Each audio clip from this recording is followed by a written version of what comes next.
Hello, and welcome to Biohacking with Brittany. I am thrilled that you are listening to this episode today, and I'm happy just to be doing this, to be honest. This is a place where I talk about health and wellness and fitness and all sorts of things under those umbrellas. And I do interviews with guests, and I also do question and answers, and I do solo episodes, and I kind of have a variety. It really does change, but I aim to produce episodes and put them out every Tuesday and Friday. So if you want to subscribe, rate the show, leave a review, do all those good things, that would be awesome. Today is a question and answer episode. I'm going to be doing quite a few of these this month. I am taking a break from interviewing guests right now because I am focused on developing my first course. And if you have ever developed a course online, you know that it is such a big undertaking and the amount of deep work that is needed for it is substantial. So that's where a lot of my effort is going.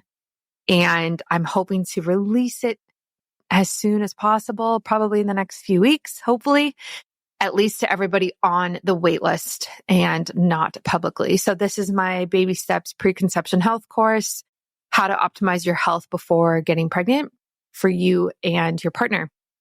So everything in there is all about like optimizing egg quality, sperm count, quality, all of those things, balancing your hormones and really getting you and the person that you're with, or, I mean, there's so many different ways now, but you and someone else, if there is someone else, to be as healthy as possible. And how do we do that? And what can we do? And how do we cleanse? And how do we detox the body? And it's like something that I am actually doing again right now is my 90-day cleanse, which I'm really happy about. It's called Baby Steps. And I'm going to talk about it a bit later because there's a question about it. But yeah, if you want to grab the waitlist, get on the waitlist, go for it. Everyone on the waitlist gets $100 off the course. And that is the most that will be available off. And you can do that. And you will get first access to it as well. So when it launches at the beginning of March or the end of February in a few weeks here, you will get an email from me and I will email you personally and we can set you up in the course and see what you think. So that is kind of what I'm deep into right now.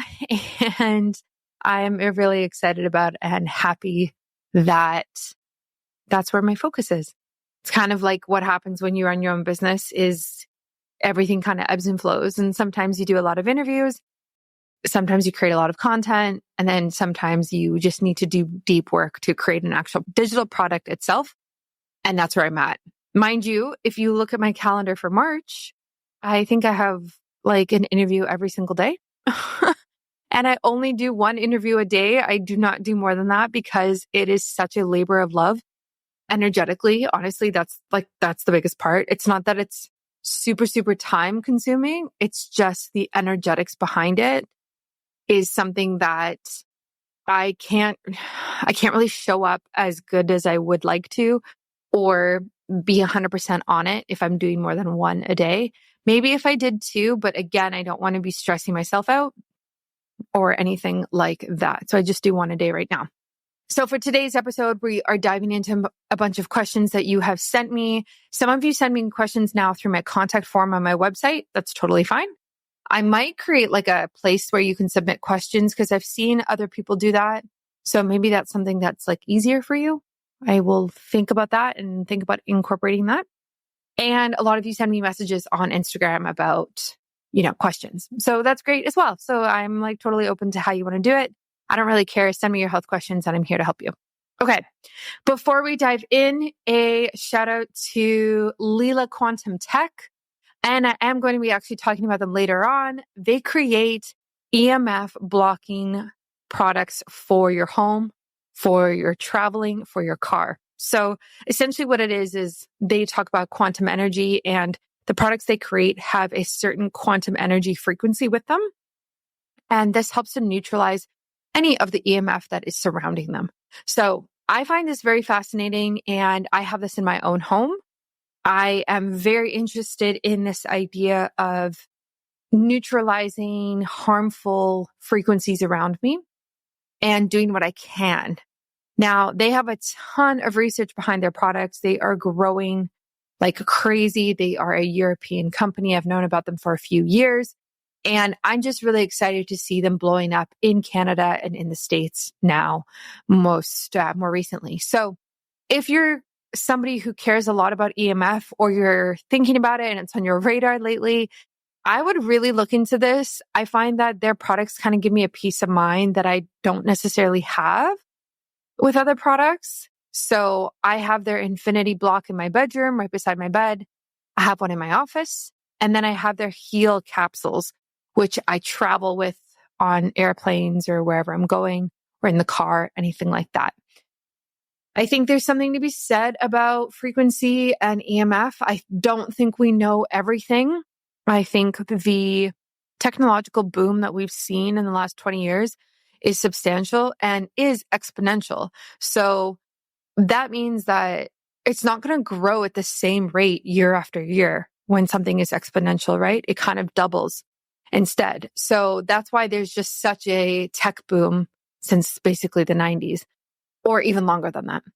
And I think as this continues, I and most biohackers that I know are becoming very aware of how this impacts our health. And so now we're seeing all of these products come out and these solutions to mitigate how much technology is embedded in our society. And I think this makes sense because as much as we would all love to live off grid and have our own farms and chickens and raise kids and do that whole thing, it's not realistic for so many of us.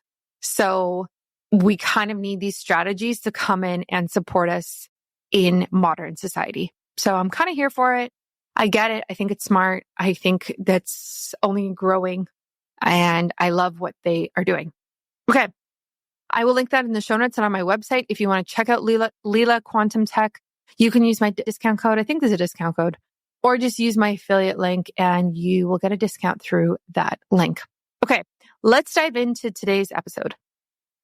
Okay. Question number 1. So this person I'll keep them anonymous. They say that the question is, I'm a passionate runner and I'm always looking for ways to enhance my running and my performance. Can you share any unconventional biohacks or tips for optimizing running? Sweet. I love this question. I used to be a runner as well, actually, and was really into it in, when I was a kid and then in high school. And then I used to do a lot of running at the gym when I was in university and just love the feeling of running, love the endorphins. My dad's a runner, everything like that. And I kind of stopped. Honestly, I kind of stopped when I got more into biohacking and holistic health because I kind of realized it wasn't necessarily the best for my health, for my body. And so now when I do run, it's different than how I was running back in those years. But I do definitely have friends who are runners who will do marathons, half marathons, everything like that. So there are some things that you can do to biohack your running. And there definitely are some experts in the space. Like with most of these questions, I am not an expert. This is just kind of like what my research has pulled up. So there's a couple things that I kind of first came to mind when I saw this question. So one thing that you can look into doing, which you might already be doing, but is really understanding your breathing cadence. So this is basically a fascinating biohack that really looks at running performance that involves nasal breathing cadence. So during your run, you synchronize your breathing with your footsteps, aiming for a rhythmic pattern. This practice optimizes oxygen delivery, enhances lung capacity, and maintains a balanced energy expenditure. So for instance, you can try inhaling for 3 steps and exhaling for 2. And then you can experiment with different ratios to find what suits you best and gradually build up your endurance. So I think this is pretty fascinating. This is something that I have not done myself, but I think it makes sense. I think it makes sense if we're really looking to enhance our lung capacity while we're running. And I think you could do this at the gym. I think you could do this outdoors. I think that's fine. And I really like the idea of experimenting with what works for you. So maybe you try inhaling for 3, exhaling for 2 steps. Maybe you do 3 and 3. Maybe you do 2 and 2, anything like that, and see how that fuels your body and see how that fuels your run differently. Play around with it and do more research into that. It's called nasal breathing cadence. The other biohack that came to mind with this, which is kind of a new space, I would argue, and actually can be applicable for all types of workouts, including cycling, lifting weights, even yoga, like anything like that, is the idea of using mouth tape. So essentially mouth tape is like exactly what it sounds like. It's like a piece of tape that you put over your mouth. And there's brands now that have like made it more less like a piece of tape and more aesthetically pleasing, I guess. And the idea behind this is that it is so much healthier for us to be breathing through our nose. And a lot of people use mouth tape when they're sleeping so that they're not mouth breathers. So it helps with adequate oxygen while they're sleeping. It helps with their jawline because their mouth isn't hanging open. Helps with healthier oral microbiome because you're not like in and out breathing throughout the night, putting all that air in there. If dry mouth is an issue, same thing. It can help with that. And sleep apnea, it also helps with. So, but you can also take it and apply it to working out. And it's kind of a similar idea, but essentially it is thought to kind of do this same thing as this nasal breathing cadence, as optimizing oxygen delivery, enhancing lung capacity, that type of thing, and really just balancing your energy. So what you would do is you would wear this mouth tape the entire time that you are running and see how it feels. I have done a workout with mouth tape and it is hard. Okay. Because obviously it's different. Like when you're sleeping, your heart rate is not raised. And so you are not sweating. You are not burning more calories or anything like that. And then when you're working out, you need more oxygen and your heart rate's higher and you have mouth tape on. And so you're breathing in and out of your nose so much faster. But again, the thought behind this is that it's actually for optimizing oxygen intake and lung capacity. So I would play around with this. I would start really, really small. I would do a really short run with mouth tape if you're going to do this, like kilometer or 2, like really easy, and see how it goes. I would also do more research into it. I would see what professional runners have said and other people in this space who know a lot more than I do. Other people use it for all types of workouts. And again, like lifting weights, cycling, anything like that. So I really encourage you to explore this, see how it goes. Maybe I will bring on a mouth tape expert and they can give their 2 cents as well. If you're like me, you are thinking about your energy field, you're thinking about radiation, EMF, and 5G around you. And honestly, you're kind of worried about it as well. What if I told you you could just get a product, put it in your house, set it and forget it, and know that you're actually reducing the amount of EMF and radiation around you? That's where Leela Quantum Tech comes in. Their products actually neutralize EMF, even in electric cars. And this is so, so important because we are so bombarded with the amount of EMF and radiation in today's society. So their key product that I love is their Infinity Bloc. And it has actually been proven to increase ATP production, which is the energy in our cells, by 20 to 29%. So this really, really does matter. Leela Quantum Tech has over 59 studies, and they actually also have another 6 in progress. They are randomized, placebo-controlled, and double-blind studies proving the great benefits of their products. I really suggest you get this Infinity Bloc. If you can get something that you can put in your house and say, hey, this is actually helping to neutralize how much EMF me and my family are exposed to, it just makes sense. Why would you not want some sort of safety measure like that you can count on? They also have a H.E.A.L capsule, which is like a little capsule that you can bring with you anywhere you go. And it does this same thing, obviously to a smaller degree and smaller circumference around you. So I like to wear this when I go on planes because there's so much radiation on planes and EMF. And I like to wear it just in general when I travel. Their products have been proven to optimize HRV and improve your blood and obviously ATP production, like I said. So that's what I would do. I would really recommend looking into how you can manage your quantum energy field better, because this is such a key aspect of optimizing your health. You can get a significant discount through the link on my website and also in the show notes. And that will help you be able to get this at a better price. So again, that's Leela Quantum Tech. I have the Infinity Bloc. It's in my bedroom. I actually sleep right beside it. And then I also have their H.E.A.L capsule on a necklace that I take with me everywhere I go.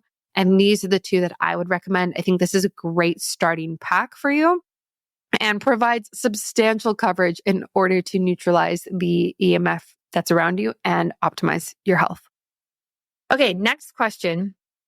Hey, Brittany, I love my furry friend, and I'm wondering if there are any biohacking tips to optimize my pet's health. Any ideas for pet wellness? So I've had this question a few times, and I do want to bring on an expert that is into biohacking dog health, cat health, pet health in general, because I think this is a space that I haven't really explored, and a lot of people are very interested in it. So I will circle back and I will, find somebody and bring them on and do that. But in the meantime, I can definitely talk a lot about this. I have a dog myself. His name is Moose. He is 3. He's a golden retriever. And you've probably seen him on my social media account. Actually, he's in the logo of my podcast. So you've definitely seen him. And he is a joy. So I think there are a lot of things we can do. And one of the most important things that we can talk about is nutrition. So we really want to be focused on a nutrient dense diet. Obviously, we want to do that for ourselves and we want to do that for our pets. So some people really like a nutrient dense homemade pet food type of idea by preparing meals with fresh, high quality ingredients, which helps you ensure that your pet receives a well-rounded array of nutrients. You could do something like this. Again, there's a ton of recipes online that you can follow. And they use a variety of meat and animals and a variety of vegetables and even fruit. Some have grains in them, seeds, nuts, depends on what you're looking at. And it's really about creating a diverse meal so that you're ensuring that your pet gets all of their nutrients. Now, I personally don't do homemade pet food. I think it's a bit of a labor of love, and it's just not something I'm willing to do right now. So what we do is we feed Moose raw food. And this is what I would recommend to basically everybody is a raw food diet if they can tolerate it. So what we do is we go to a local pet store and we buy pucks basically, and they're different animal proteins. So he'll do like turkey, beef, venison, rabbit, all sorts of things. And it's all different types, all different parts of the animal ground up into this meat. So it'll include like the joints and everything, just ground up into this patty. And then what's also added in there is a bunch of vegetables and nutrients as well. So, it'll say on the box kind of what the breakdown is of what's in those things. But that is what we do for Moose. And that's what I would recommend. I personally don't love kibble and I'm not anti-kibble. I just think that I think there's healthier options. That's at the end of the day, there's healthier options. There are some kibble brands out there that are quote unquote raw and are, dehydrated raw food. Now we've used these. These are really helpful when you're traveling because traveling with raw food is tough, because we keep it all in the freezer, right? So you take out a puck for every meal. it has to thaw, then you give it to him. So it's kind of hard to do that on the road. So we have used these. I will tell you that they are very expensive. So if you're actually getting the proper ones that are not just like, how do I say, like not sugar coated, but are actually raw dehydrated food, it is very, very expensive for obvious reasons. Like think about it, like they're taking all of these different parts of these animals, they're making it into a kibble form, they're dehydrating it. And then you go and you add water to it. Like it's just the processing behind it is so much more versus you buying it and it's like ground up meat that has never ever been heated, that has never been processed other than just like putting it into that patty with the added vegetables into it. So, I've done both. We just stick to the raw food and that's what I would recommend. I think that is the smartest way to go about it. And if you can buy in bulk, it's actually quite affordable, which we try to do. So we just buy in bulk. And the one thing that you should be aware of if you are going to do raw food is that you want to be rotating proteins. This is actually accurate even for humans. We really don't want to be feeding the dog, your dog or cat, I guess, or whoever, the same protein every meal, like beef, breakfast, dinner, every single day. Because when you actually look at beef and look at the protein, the structure of amino acids in it is going to change depending on the animal. And not even the amino acids, it's just the other nutrients in there as well. So the vitamin levels, the mineral levels, the enzymes, everything that makes that a whole food, a whole animal is going to be different. And we want to give a well-rounded, diverse diet to your pet because this is what is going to make them healthy and keep them healthy. So for us, we will alternate the boxes that we buy. Every box comes with different types of proteins. So like 3 different types. So I think it's the one we have right now, I think is beef, turkey, and maybe salmon or one other one. And then the next time we go to buy, we will buy a different box that's like rabbit, venison, whatever else it might be. So that he is really just like getting as much nutrients as possible that's supporting his system. He doesn't eat chicken. He's kind of like he's not allergic to chicken, but he's like sensitive to chicken. So we stay far away from anything chicken. And there's a lot of dogs who are actually sensitive to chicken. So that's why if you ever look at kibble or just chicken in general, it's always cheaper is because there's a lot of dogs who are sensitive to it. And that's why not a lot of people buy it. Okay. So that's kind of the food component. I also want to add to this is like, we don't actually just give him those pucks of raw meat. We also add raw eggs and coconut oil.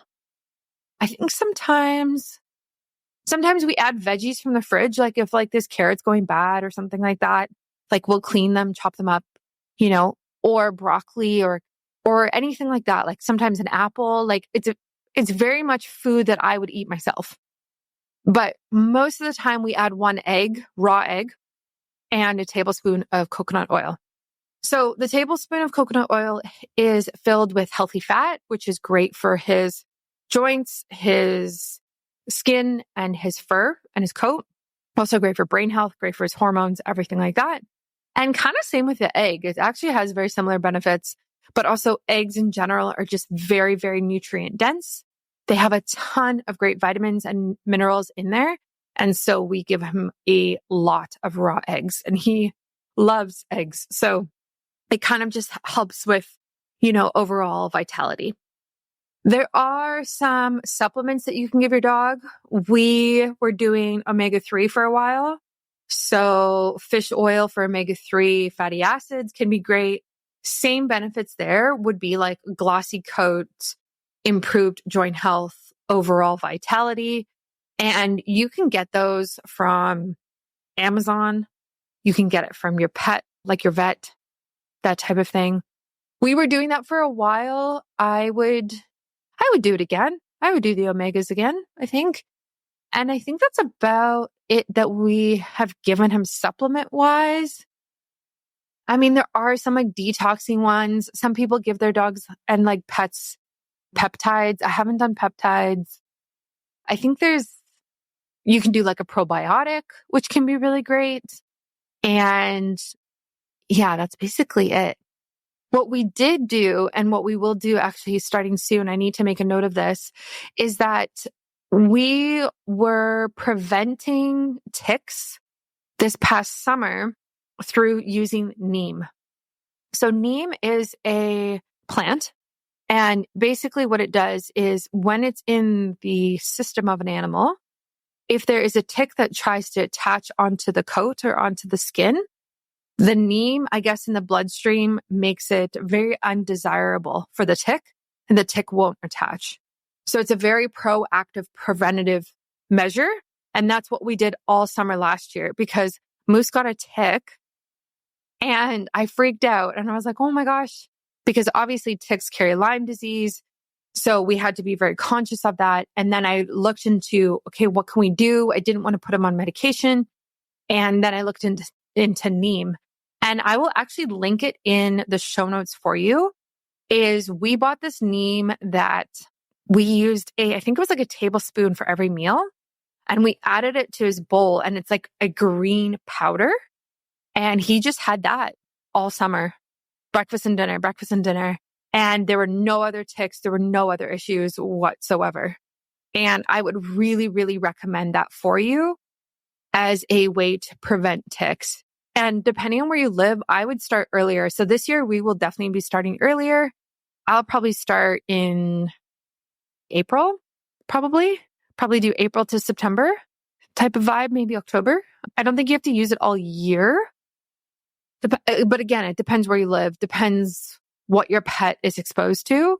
But that is such an easy way, and it's so cheap. So it's not an expensive medication or anything like that. There's no adverse side effects. You can't overdose on Neem. It's literally a plant. Humans use it as well. You can get Neem tea, all sorts of things. So that is one biohack that I would definitely recommend. And that is one that I learned very recently. The last thing I will say about pet health is that you want to get a really great vet. This can be really hard. I am lucky I live in a place that is very health conscious, but we have a holistic vet. So every time we take him for a checkup, every time there's been an issue, it's kind of this discussion of like, okay, these are your options. This is the natural way you can go. This is the other medicated way you can go. This is what we recommend preventative wise. It's always a very big discussion of things rather than like, hey, here is this prescription. See you later. You have to take this. And everything is presented as a choice. Nothing feels like super forced or judgmental or anything like that. They very much support raw food. We've had no issues whatsoever with that with our vet and the clinic. So I love that. So I would really look into a holistic vet. They are becoming more and more common. And I would argue that it's worth it to drive, if you have to drive an hour to that vet. Moose is at the age now where he's 3. He does 1 checkup a year. And if there's any other emergencies, then he goes. So it's maybe 1 or 2 visits a year right now. It's not very long, not very many. So we just stick to the vet that we have. Okay, next question. This person says, hi, I'll skip that part. I'm interested in detoxing heavy metals from my body. Are there any unconventional methods or biohacks for chelation that you've found effective? Okay. I had someone else ask about this as well. I will say that I recently did a detoxing episode. Oh my gosh, must have been last week that it came out. It's been really soon. So first and foremost, go listen to that episode. That's a great, great place to start. We talk about detoxing. We talk about liver flushes, and I learned a lot in that episode. So go listen to that and download it, save it, listen for another time. And then I definitely want to get further into this today just to provide some context for everyone listening. Okay. Detoxing is obviously a complex process, and detoxifying heavy metals, same thing. Heavy metal toxicity can be really serious. And so it's important to do your research and consult with a healthcare professional before doing anything. Obviously, that goes without saying. Now, there are some things that you can do that can really support the natural detoxification method. But I do want to, before we get into that, I do want to talk about chelation therapy. So for those of you who might not know, chelation therapy is a medical treatment that involves the administration of chelating agents to remove heavy metals or minerals from the body. Chelating or chelating, I think it's chelating, agents are substances that bind to metal ions, forming complex molecules that can be excreted from the body. This therapy is primarily used for the treatment of heavy metal poisoning, such as lead, mercury, arsenic, and iron toxicity. You will always do this with a trained healthcare professional. So there are a bunch of different agents, which I don't necessarily want to go into. And it's usually done through IVs, and so that it kind of circulates in the bloodstream and it binds to heavy metals and binds to the metal ions. There are a bunch of things that kind of go with this. So my suggestion for this is work with a professional. Like I said, I think that's the most important part here. If you're looking into doing something that significant, I have never done chelation therapy. I cannot speak to it. I would look into doing it. Like if I got tested and it said, hey, you have really high arsenic or, iron or anything like that, I would definitely look into this, especially if it was like lead, which is very common. Unfortunately, I would definitely look into that. But there are a lot of things that we can do to kind of help the body detoxify on our own without a healthcare professional, and also in a preventative, proactive approach. So first and foremost, this stuff might seem like, a little basic, but it does make a difference. So hydration, you want to be drinking tons of clean and filtered water to help flush out those toxins from the body. Adequate hydration supports overall health and can assist in the elimination of waste products. When I talk hydration, I don't mess around. I'm talking like a gallon a day. I'm talking your water should be filtered, mineralized, structured. I've talked about that on the podcast before. And I really just recommend you take your hydration seriously. And you can kind of tell if you are not getting enough water through a few different ways. So a couple of ways is like if your energy's low, if you're getting headaches, if you are having irregular bowel movements, if you're constipated frequently, that can be a sign that you are not getting enough water.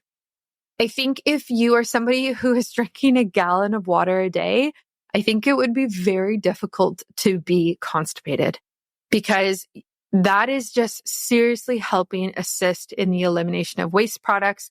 And we eliminate waste products through obviously different ways, but urine and bowel movements is a massive way that we do that. So hydration is super key. Then we can kind of get into sauna therapy and heat therapy in general. Some studies suggest that sauna therapy may help eliminate certain heavy metals through sweating. However, you have to be cautious with this and make sure you are drinking enough water during these sauna sessions. So sweating is a fantastic way to detoxify and cleanse. It is another way that our body does this. I just talked about a couple of other ones. And so we really want to be activating that often, whether it's a workout, whether it's a run, whether it's a sauna session. I would personally look at doing, if you have access to a sauna, wonderful, absolutely wonderful, and really, really use it to your advantage. If you're worried about heavy metals, sauna arguably should be in like your top biohacks that you're doing right now. I would do it 4 or 5 times a week. And depending on what your heat tolerance is, like, I don't know. I take my sauna therapy and my heat therapy pretty seriously. Like I would probably do 45 minutes to an hour with breaks in between that. So when I was doing my best at heat therapy and like saunas and had access to one, I would do 20 minutes in the sauna, come out, cold shower, relax, let the heart rate come down, 20 minutes, same thing, 20 minutes, same thing. So I would do it 3 times. If that's too much for you, start at 10 minutes. Do 10 minutes cold, 10 minutes cold, 10 minutes cold. And make sure you are drinking enough water.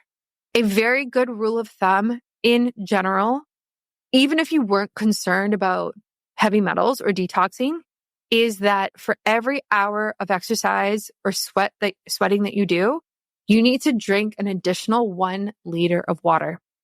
So say you calculate your hydration levels and you're like, okay, based on my BMI, how tall I am, my weight, my activity levels every single day, I need to be drinking, I don't know, like 3 liters of water. Sure. And then you go and do a sauna session. That means that you need to add another liter of water to your day. That's 4 liters. That's just over a gallon. A gallon is 3.8 liters. So I really can't understate how much hydration is important for this. Because if you think about it, like think about what you're doing to the body while you're sitting in the sauna. You are increasing your heart rate. You are increasing your circulation and your blood flow. You are sweating. When you're sweating, you are dehydrating your body because that's all little water molecules. I mean, there's way more in there than just water that are coming onto your skin and coming out of you. And you need to replenish the water in your body. Okay. So please be very careful. Plus, if you're more hydrated, your tolerance for heat is much better. You're going to avoid feelings of dizziness, lightheadedness, headaches, tired, fatigue, anything that can kind of come from that. So heat therapy plus hydration. And then what you can also do, which I did, I think I was doing this last summer, was you can add in a chelating natural ingredient while you do that. So a supplement. So a lot of people do charcoal. So you can do it. I have to check the recommendation. It might be before. I think you have to take the charcoal probably 15 minutes. Yeah, it's probably 15 minutes, maybe 30 minutes before you step into the sauna. And then you go into the sauna, you do your hour, you have your breaks, you have your water. And what that does is the charcoal kind of soaks up those toxins and can help with heavy metals. This is a very natural way to kind of soak up any heavy metals or toxins. This is not it's technically not chelation therapy, but it's kind of just like more of a natural, more gentle way to do it. The only thing you need to be careful about with charcoal is that you cannot take it anywhere close to other supplements. So if you're taking whatever you're taking right now, make sure that those are taken hours beforehand and hours after, because the charcoal will bind to it and excrete it out the body. And then there was actually no point in you taking that, and it was a complete waste. So you have to kind of be very mindful about charcoal. And that's why I think I stopped using it. It was because I just had to plan out everything way more. So I just stopped. But again, if I was somebody who found out I had heavy metals, I would be very serious about it. And I would, time my supplements every day. And I would just have it written on a sheet on the fridge and just know when I'm doing everything. So that's what I would do.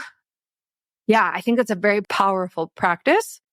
There are other supplements that you can add for detoxing. So you can do NAC, which is N-acetylcysteine. You can do alpha lipoic acid, ALA. You can do glutathione, and there's like IVs that you can do for glutathione. I take NAC every single day. I take one supplement of NAC. I think it's 900 milligrams. I think. Does that sound right? I should know this. But I have been taking NAC every single day for the last, couple years. I think it's amazing for these things that we're talking about. Detoxification, for cleansing the body. There's also a lot of other benefits from taking NAC that have nothing to do with this, especially for women's health. NAC is a very, very great supplement for women with PCOS. It's great for irregular menstrual cycles. It's balancing hormones. It's also actually really great for women who deal with any type of vaginal dryness. So if you're somebody who maybe you're going through that period in life right now, or even menopause, things like that, where there's like hormonal changes that maybe things aren't as lubricated down there as that like they once were or how you would prefer. NAC is actually really, really great for that. It is also great for pregnancy. So people start taking it third trimester to help with lubrication down there, which can help with birth and just making sure that the fluids in the body, let's say, are moving. Another, I recently heard someone say on a podcast in line with that is that NAC is actually really great when you're sick. Like say you have a cold or an infection. Obviously from the detoxification standpoint, it's fantastic. And, helping to really support the body when it's kind of feeling run down, but it can really help with phlegm. So kind of the same idea of, vaginal dryness and like lubricating that area. If there's a lot of phlegm in your throat or your nose or your ears, it kind of helps to thin it out and get it moving more in the body and out of your body more, which is what you would want when you're sick. So that is also why NAC is great. And I also, my last point on NAC is like, if I have not convinced you to be on this supplement, you should 100% be on it, is that I used to take this when I used to drink way more alcohol than I do now and party more. I would take NAC when I would come home or when I would be done drinking. I would take, I think 2 at night. And it was always my like post-party, post-alcohol supplement because it's so good at binding and getting rid of crap in the body. So it got like helped to detoxify the alcohol in my system. And it made a big difference. Like I was definitely less hungover. My energy was better the next day. And I even started taking it while I was drinking. So I would take it like throughout the night and that type of thing. Now, if I ever drink, like say if I go to a wedding or something, 100% I would bring it with. 100%. It's like, it's just powerful. So I will link the one that I use. I don't use anything special. I don't work with any type of brand. Mine's literally from Amazon. NAC is one of those supplements that it's very accessible. Although I think it did get low-key banned in the US. Now, I don't know if that's still true. I remember that last year coming out. I don't think that's still true. I think you can get it, but I think it might be harder to get. I'm not sure. I'm in Canada, so it's not as applicable here. But that is what I hope helps with your heavy metals situation. The other thing that I found when I was kind of going through what you could do is this idea of a detox smoothie. And it is called the cilantro and chlorella detox smoothie. So chlorella kind of works very similar in the body as charcoal. It will soak up toxins. It will kind of help eliminate them. So cilantro has shown potential in mobilizing heavy metals, while chlorella acts as a binding agent to facilitate their removal. So what you would do is you would blend fresh cilantro, chlorella powder, and other detoxifying ingredients like lemon and spirulina for a potent smoothie. You could try something like that as well. I would look online, like recipes about that and like see what other people have said. Maybe on Reddit, there's like info on that. And I would just kind of, I would go from there. I haven't tried that, but it makes sense. It definitely makes sense. Okay, next question. So this person writes that they've been struggling. I've been struggling with my blood sugar and insulin levels with managing them. Are there any tips that I can do for lowering my blood sugar and maintaining it? Absolutely. So I've had my blood sugar levels tested a ton. This is one of those biomarkers that I really care about. And it could be fasting glucose as the biomarker. It could also be HbA1c. And I feel like I talk about HbA1c a lot. So HbA1c is in a percentage form. It is the average amount of blood sugar, the average amount of sugar that has saturated your hemoglobin cells in the last 90 days. So I like HbA1c with clients because I think it's a fantastic snapshot of how you've been living in the last 90 days. Whereas fasting glucose is really interesting. And I think that's helpful as well. But you're also kind of just looking at one day.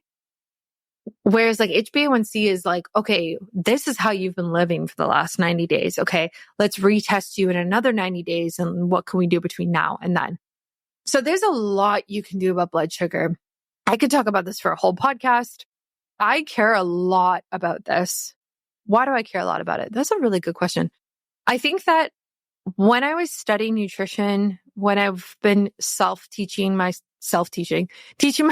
about biohacking, you just kind of realize how blood sugar and your hormones surrounding it really can really lead to other issues if they are not optimized.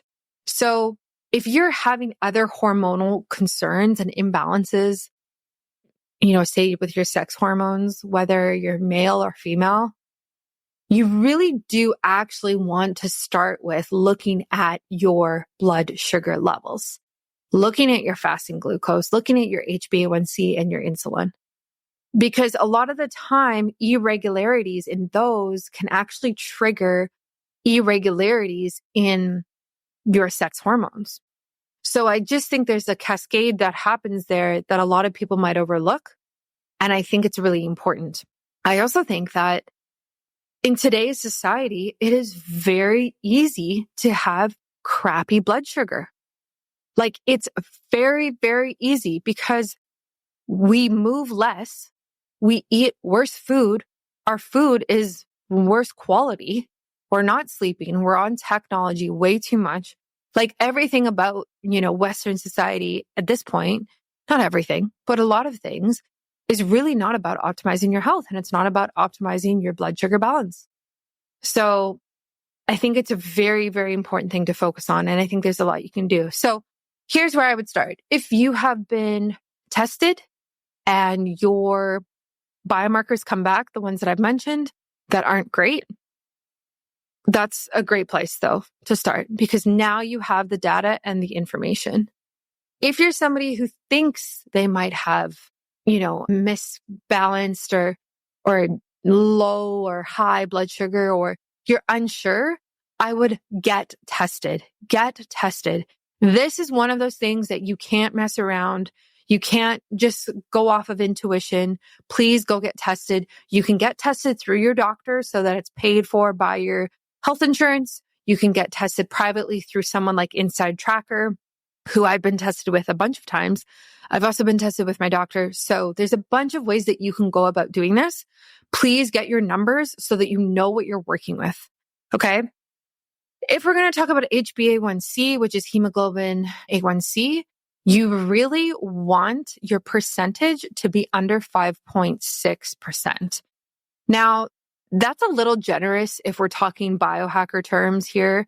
That's what you'll find online is what they will say. They will say, all the like health blogs and whatever websites, health websites, WebMD and stuff. They will say 5.6%. I think 5.6% is a little high. Personally, I would not be happy with 5.6%. I would like it to be lower. So I actually just recently got mine tested and it was 4.9%. And that is the lowest it's ever been. I've had it at 4.9% before. And the highest I've ever had is 5.2%. I really, really encourage you to be a little more aggressive with this one, with this metric. And I would try to get it as low as possible. And honestly, there's so many people that talk about this online. Go look at them, go look at their blood work, do it. Like get familiar with your numbers. So I think anything over 5.7% is, I think the ranges are like 5.7 to, I'd have to check, but 5%, 5.7% is when you are in the pre-diabetic range. And then I think it's 6.5% is diabetic range. So I think those are the numbers. So just really, really keep that in mind. The good news is that you can always lower this metric. Always. Always. Don't let anyone ever tell you otherwise. Even if you are diagnosed with diabetes, you can still do a lot about this. This is a lifestyle metric. This reflects how you live. 100%. 100%. And I really just encourage you to take ownership and responsibility for your health so that you can optimize this and be healthier for you and for the loved ones around you. I would just aim for as low as possible. I would get tested every 3 months and just be on it. Okay.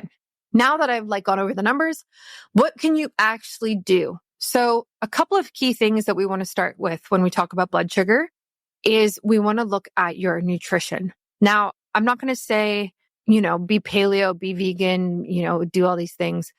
I would simply just look at trying to stick to a whole foods diet and staying away from processed food. So the less amount of food that you get in a box or a package, the better. We want less cookies, crackers, cereal, I don't even know, croissants, bagels, frozen pizzas, frozen flatbreads, frozen burritos, I don't know, whatever it is. Less of all of that. Things that are packaged, reduce it. Replace it with vegetables, fruit, meat, dairy, if you can tolerate it, and nuts, seeds, and make your own food. When you make your own food, it will always be healthier than what you can buy. Always. Because even if you go out and you buy a bowl or a salad, what are the quality of the vegetables? Has it been washed accurately? What type of oils are they using when they roast the chicken? There's so many other components to it. While there are healthier places that you can go out and eat, majority of the time, it's going to be healthier for you to eat at home and make your own food. So please start making your own food. Find flavors that you love. Try different spices. Try different meals. Try different ways of doing it. Find what works for you. For me personally, I kind of eat a lot of the same thing day in and day out. And I love to do very basic meals, to be honest, very basic meals. So for tonight, we're doing lettuce boats so I'll tell you what it is. And this is one of my favorite meals right now. So it's a lettuce boat, which the lettuce is iceberg lettuce, organic. And then we're doing ground beef in it. And the beef is grass fed. We buy frozen and we thaw it. And the beef will be cooked with spices that are made to go with beef. And then what do I do? I grate a goat cheese on top of it. I add green onion and I add, what else do I add? I'm trying to think of all the things. There ends up being a lot on there. Oh, guacamole. And I make my own guacamole with avocados. So I use avocados, a herbal spice blend to go with that, and then lemon juice. So I make my own guac and it sits in the fridge until we're ready to eat.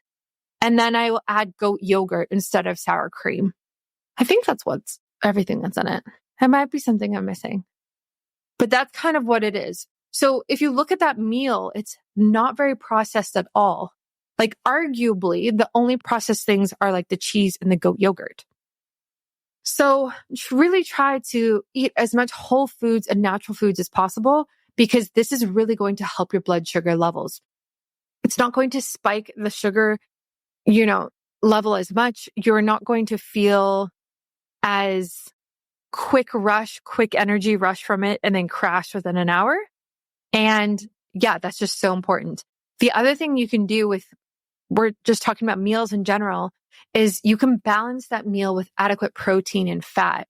So if you take the meal that I just described, the protein comes from the beef, the goat cheese, and the goat yogurt. The fat also actually comes from the beef, because I don't buy lean ground beef. I buy regular, because I think animal fat is good for you. And there is obviously healthy fat in the cheese and the yogurt. And then there's also a ton of healthy fat in the avocado that goes in the guacamole. Now, I might do a side of, sweet potato or yam fries to go with it. Roast them, put some spices on there as well, just to get a complex carb in there. And sweet potato fries are also very nutrient dense. There's a lot of nice vitamin A in there as well. But I make my own. So I don't buy the frozen sweet potato fries that, I actually looked at them the other day. You flip over the package and it's like yam fries. I'm like, oh, this is going to be so easy. I just like pop them in the oven. So I flip over the package and I'm reading the ingredients and it's like 20 different ingredients for yam fries. And I'm like, what are you talking about? This should only be yam. Like it's all sorts of things. It's like different sugars and wheat and like all the preservatives. And so I just put it back. I was like, don't even no. So I make my own yam fries so easy. Like, sweet potato fries, cut up a potato, put spices on it, avocado oil in the oven at 400 degrees, 20 minutes, 30 minutes. There you go. And then I broil them after actually at 500 degrees for 2 to 3 minutes because it makes them crispy and I really like them crispy. So balance your meals with fat and protein. If my husband makes dinner sometimes or meals and it's so carb heavy, I literally will look at him and I'll be like, no, we're not eating this. This needs to be more balanced. So that is a fantastic place to start. The next thing you can do is you can exercise after you eat. So ideally, you're exercising every single day for ideally an hour. I think exercise recommendations generally are too low for people. Sometimes you'll read, it'll be like 30 minutes, 4 times a week. And it's like insane to think that. It's insane to think that that is the recommendation because unless you're somebody who has a very active job and you're on your feet and you're moving all day, fine. Absolutely. But if you are somebody who is sitting at a desk, if you're working from home or you're working from an office or you're driving all day or you're a student, you are sitting the majority of your day. So that is not enough movement for your body. And that is not enough movement for healthy blood sugar levels. Absolutely not. I don't buy it. I do not buy it. I encourage every single person to be moving their body for an hour a day. If you are somebody who sits a lot, like myself, like I have to be very, very conscious of how much I move every day because I work online. And so I just try my best to do different things throughout the day. So I would incorporate that and it can be very simple. Like it could be walking your dog. It could be yoga. It could be stretching, Peloton, go to a class, boxing, play a sport. Sports are fantastic. Play volleyball. I don't care. Play whatever you want. Those are the types of things that you really want to be looking at is like, how active are you throughout the week? Then on top of that, if your blood sugar is really not great, you really want to be thinking about moving your body after any big meal. So there's a lot of data behind this. You can lower your blood sugar levels if you move and exercise and go for a walk 30 minutes after you eat.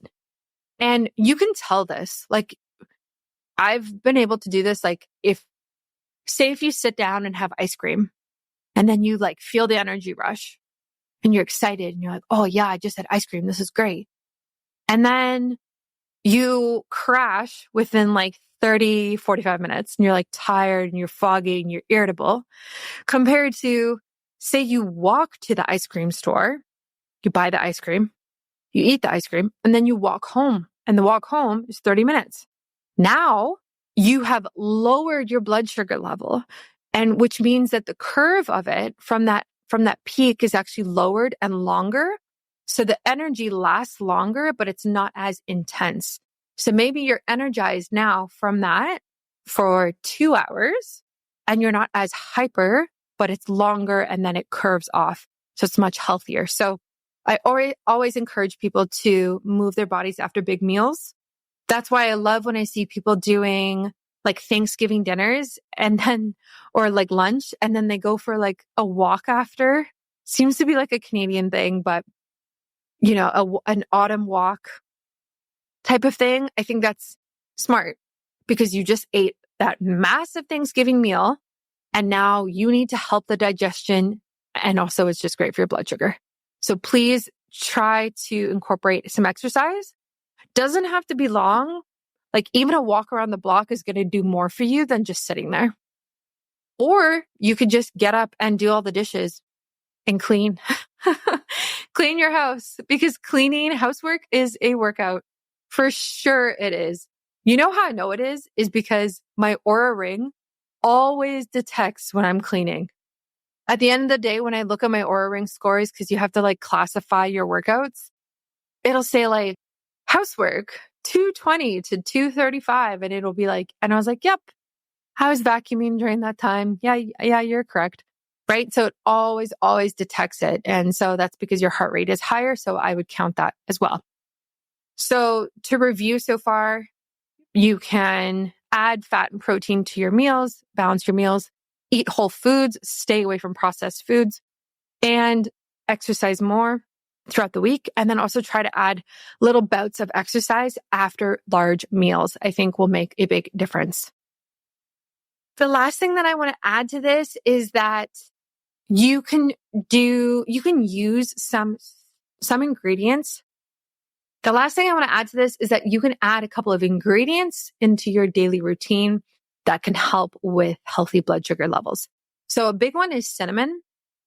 And cinnamon, there are actually a bunch of studies behind cinnamon. So studies suggest that cinnamon may enhance insulin sensitivity. And then there's also apple cider vinegar, while apple cider vinegar could help lower blood sugar levels. So how this would work is like you could add a dash of cinnamon to your morning coffee, or you could incorporate apple cider vinegar in salad dressings. I mean, people do shots of apple cider vinegar before they eat a meal or after or in the morning when they wake up. I have never done any of that.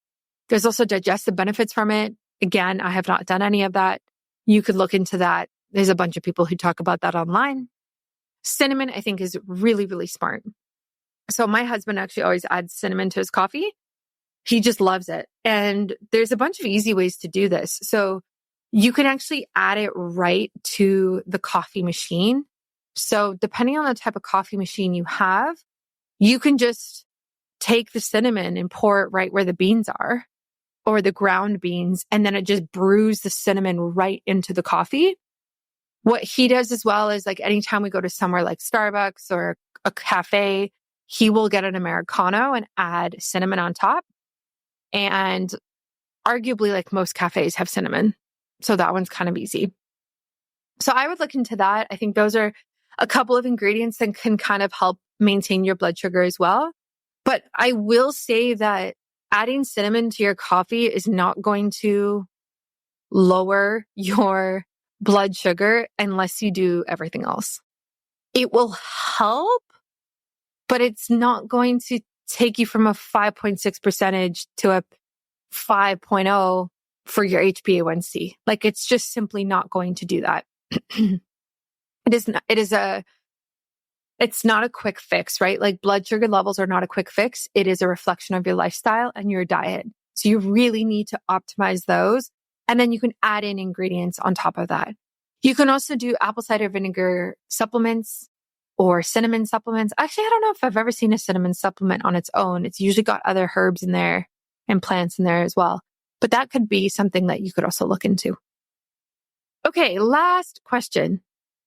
Hi, Brittany. I love your podcast and I'm super excited about your preconception and fertility course coming out soon. I can't wait to get it.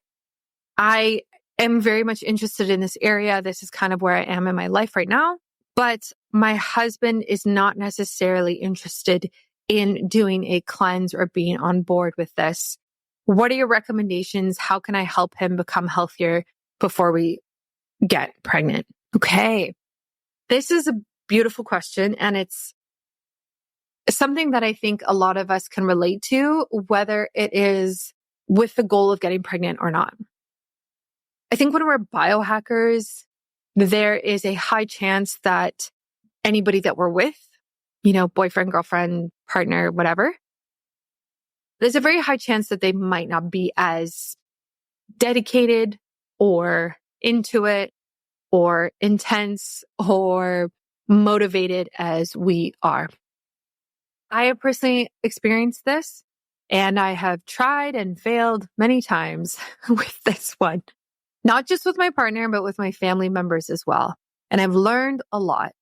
So I will give general advice and then we can talk about more preconceptions. So what I have learned is that even though you might be super passionate about optimal health and wellness, you are likely at a different point in your journey than the other person is. And so it can be hard for them to relate to you and understand the importance and the severity and the magnitude of what you're talking about. So instead of saying, oh, you shouldn't eat that, or did you go to the gym today? Or I've noticed that you've gained weight. I don't know, like, or whatever thing that you're saying, or I can't believe you're eating that, or though, like, have you taken any supplements today? What supplements are you taking? Whatever, like whatever the comment is that you might want to say because you care a lot of the time it actually kind of backfires.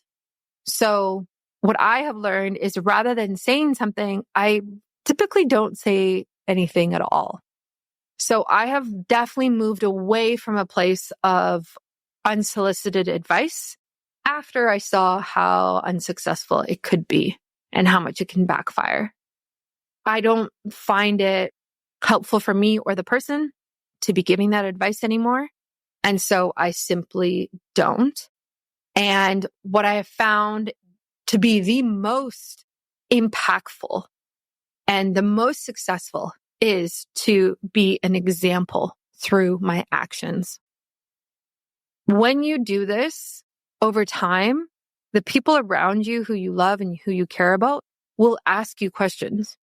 They will ask you naturally. Because say you are somebody who's just starting your health journey and now you're getting into biohacking and now you are going to a sauna and like your skin is looking better, or maybe you've lost weight, or maybe you're happier. Like maybe you're like, it's just a mental health thing and you're showing up better. They're going to say like, oh my gosh, like, wow, you look great. Or you seem so happy and confident. Like what's going on? Or how do I feel like that as well? Oh, you're going to the sauna? What's that like? Are there other people there? Like, is that awkward? Like people are inquisitive and they're curious. So really be the example that you want for them. And you will see people notice and really, really want to mimic you and get the same results as you. I have seen this with my family members, with my own parents, with my brothers, with my husband. You need to be the person who they can look to and come to, and it's a safe space for them to ask you questions about it. So I don't preach at all anymore. I mean, I kind of preach on this podcast, sure, but like I don't preach to people who don't want to hear it. Like I don't give that advice. And the amount of times that people come to me and ask me questions, I made a meme about this the other day. It's like the most satisfying thing ever because you've been on your health journey likely for years and everyone judges you in the beginning. Everybody, holy smokes. When I started being healthy, like, oh my gosh, I don't even know, 12 years ago, let's say. How old am I? 12? Yeah, it's probably right. 12 years ago, the amount of judgment. Oh my, it was so funny back then. And it was the stupidest things. I remember buying almond milk back then and people were like, oh, you're drinking almond milk? Why? And then I would like not buy anything at Starbucks or all these different cafes because no one had alternative milk at the time. And people thought it was so weird. And I just kind of stuck to it. And I wouldn't eat processed food and I wouldn't eat, like I would buy organic wine when I was drinking, like all of these decisions. And people would be so like stick up their nose at me and judge me so much. Friends, family members, people I was dating, everybody. And then you just kind of stick to it. And then slowly over time, it's so funny because people will start to notice. And then now it's, I think I noticed it a few years ago when I was going home to my mom's and she was like, oh, you're coming next week. So I did a grocery shop and I got your almond milk for you and I made cookies and there's no gluten in them. And she's like so proud and excited to explain to me these healthy things that she did because she knew I was coming and she wants to share in that passion with me compared to, oh, I have to buy this extra milk for you. Wow. Like the judgment that was there in the beginning. So I really want to encourage you, for anybody in your life who you want them to be healthier, you need to be that light that's shining for them, and they will be attracted to you. You just need to give it time. You have to stick through it. You have to stick to it. You do not want to be that person who is like judgmental of them being unhealthy or criticizing them, because they are simply not on the same journey as you. They are not at the same point as you.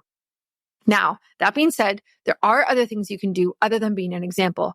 You can go about it in a very low key, passive way. So I have done this, and sometimes it's successful, sometimes it's not. So for example, I potentially could listen to a podcast episode about, I don't know, like postmenopausal women who are optimizing their health through fasting. And then I think, okay, that's my mom. My mom is postmenopausal. She had a hysterectomy and she has her ovaries left and her hormones aren't great. She's going through a very stressful time right now and she wants to lose weight. And I could definitely tell her for an hour what to do. But instead, I listened to this podcast. I'm like, wow, this is a great podcast episode. I just send it to her and I say, hey, I know this is kind of like where you are in life right now. Maybe you might find this helpful. Let me know if you have any questions. Let me know what you think. And that's it. But you have to just be very careful with how you word it. And you don't want to say, you don't want to criticize or judge or anything like that. So it has to be very gentle, but something like that can be very helpful. The other thing that I've done as well is I just did this with my mom, speaking of, is like I said, she's postmenopausal, going through a hard time. Hormones are all over the place, that type of thing. And I said to her, I have bioidentical hormones that I've used that I can recommend to clients. You can use the affiliate link on my website if you want. And I said, you could be a candidate for someone to take progesterone cream at night. And I went about it explaining it how did it go? I'm trying to think about it. So I went about it as saying okay, I know you're going through this hard time.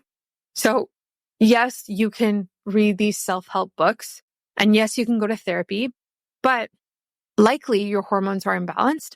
So maybe we should get your hormones tested. You can get tested through Dutch testing. I'll send you the link. This is what I do with my clients. And then I said the same type of thing when it came to the bioidentical hormones. I said, sometimes I use this and it makes me sleep better and helps with my stress levels. My husband, Ryan, has also used this. I've also recommended this to clients. Maybe this is something you should look into. Here's the website. And then I just say bioidentical hormones are really great, especially postmenopausal, because you actually aren't able to make the same amount of hormones you were before menopause. That means that, you are at more risk for things like stress, anxiety, depression, those types of things, because you have less of a hormonal balance going on, especially during a stressful time. So the way that I worded it was hey, I've done this for other people and I've seen success. I've done this for myself. I've seen success. Maybe you should try this. It could help. Here you go. Let me know what you think. Again, very nonchalant, very chill. And then she ended up ordering it. She ordered the progesterone cream. She now puts it on her neck every single night she goes to sleep. She sleeps throughout the night. Her stress levels are significantly lower, even though she's going through a lot in her life right now. And she has thanked me for that recommendation because she said she has never heard of bioidentical hormones before, and it's never something she would have thought of. So there's a fine line of being an example, but then sometimes you can provide guidance, but just do it through a very gentle way. And obviously there's so much else I could have recommended to her, but we just kind of left it at the hormones. And now, I don't know, I'm sure when I see her again, we'll talk about something else and maybe she'll want to try something new. And that is totally fine. Now, when we're talking about pregnancy, obviously this is a little bit of a different situation. It's a different situation because there is a very specific outcome you are both trying to achieve, which is successfully getting pregnant, staying pregnant, having a healthy baby, healthy birth. So it's a little different. if I had a partner who wasn't as on board, I would start, and this is actually going to be part of my course. There will be a section on like how to talk to your partner about it because of this very question. And I think this could be a common issue for people. I would start with a discussion on your goals as a couple and your motivation and your why. Do you want to have the highest success rates, the highest fertility success rates? Do you want to have the best possible pregnancy you can and set yourself up for success? And I'm assuming that your partner would say yes, right? So I think what you should do is take it from an approach of, we both want this thing. This is our why. This is our motivation. If we look at the research, you as a male, because you said husband, obviously takes a male and a female. You as the male, actually, there's a lot we can do because you produce sperm every 90 days. We actually have a lot we can tweak so that that sperm is actually really healthy 90 days from now that we use to try to get pregnant. So let's take a look at this course, if you're going through my course, and let's understand, okay, like your diet really does impact sperm quality. Look at this research. Your supplements really impact your sperm count and your sperm mobility, all these different things. You can look at the research and understand like, oh, wow, there's actually a lot behind this. And this is why we need to do this. So that's really what I would have the discussion on. The first discussion would be why, what are the motivations? And I would potentially have to, maybe you have to have the conversation a few times. I think that's fine. But I think that's really where you should start. If they're still not on board, again, my next step would be to lead as an example. So even if your husband says, no, I'm not willing to go 90 days without cannabis or vaping or alcohol, you go for it. You cleansing and doing my baby steps detox is going to be so much healthier for you, even with him doing nothing, than if you were not to do it. So I 100% encourage you, please still do it because it's very, very potent and very, very important to optimize your body. I mean, you are the one who will be carrying the baby. So there's a lot that you need to focus on and need to do to optimize these times in your life. And there's a chance that when he kind of sees what you're doing, he hops on board. And I would argue that that would probably happen in most cases. It might take a few weeks, it might take a month, but once he sees you sweating every day for an hour, skipping processed food, taking your prenatals and all the other supplements, avoiding all of these substances that we're talking about, going in the sauna, detoxing, doing these things, like he's going to notice a change. And you could just reiterate over and over again, every time it comes up, say, yeah, I really want to be as healthy as I can for this baby. And I think through your actions and reiterating the motivation, I think he would come on board. I would hope so. I would really hope so. It would really surprise me if